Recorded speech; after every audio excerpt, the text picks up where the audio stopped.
বাংলাদেশের অন্তর্বর্তীকালীন সরকারের উপদেষ্টা মাহফুজ আলমের এক মন্তব্যের বিষয়ে কড়া প্রতিবাদ জানিয়েছে ভারত। ভারতের পররাষ্ট্র মন্ত্রণালয় ঢাকার কাছে এ বিষয়ে আনুষ্ঠানিক প্রতিবাদ জানিয়েছে বলে শুক্রবার পররাষ্ট্র মন্ত্রণালয়ের মুখপাত্র রণধীর জয়সওয়াল জানিয়েছেন। দিল্লিতে সাপ্তাহিক সংবাদ সম্মেলনে প্রতিবেশী বাংলাদেশের নেতাদের দায়িত্বশীল মন্তব্যের গুরুত্বের কথা স্মরণ করিয়ে দিয়ে রণধীর জয়সওয়াল বলেন, নয়াদিল্লি সংশ্লিষ্ট সকলকে প্রকাশ্য মন্তব্য করার সময় দায়িত্বশীল হওয়ার পরামর্শ দিতে চাই।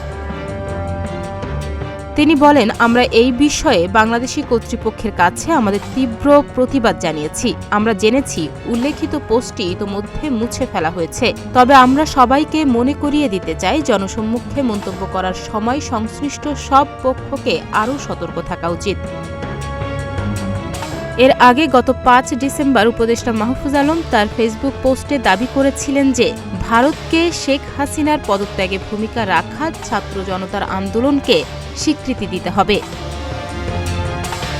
ভারতীয় সংবাদ মাধ্যম হিন্দুস্তান টাইমস জানিয়েছে, মুছে ফেলা সেই ফেসবুক পোস্টে উপদেষ্টা মাহফুজ আলম বলেছিলেন, ভারতের উচিত গণঅভ্যুত্থানকে স্বীকৃতি দেয়া, যে কারণে শেখ হাসিনা বাংলাদেশের প্রধানমন্ত্রীর পদ থেকে পদত্যাগ করতে বাধ্য হয়েছেন। তবে উপদেষ্টা মাহফুজ আলমের ফেসবুক ঘুরে দেখা যায় ৪ ডিসেম্বরের একটি পোস্টে শেখ হাসিনার কথা উল্লেখ না থাকলেও ভারতের উচিত দ্বিধাহীনভাবে বাংলাদেশের জুলাইয়ের অভ্যুত্থান এবং ছাত্র জনতার গণতান্ত্রিক সংগ্রামকে স্বীকৃতি দেওয়ার বিষয়টি স্পষ্ট রয়েছে।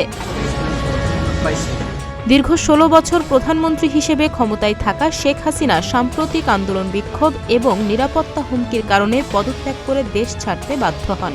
শেখ হাসিনার পতনের পর থেকেই ভারত ও বাংলাদেশের মধ্যে সম্পর্ক কিছুটা টানাপোড়েনের মধ্য দিয়ে যাচ্ছে, বিশেষ করে নোবেল বিজয়ী মোহাম্মদ ইউনূসের নেতৃত্বাধীন অন্তর্বর্তী সরকারের গঠনের পর থেকেই।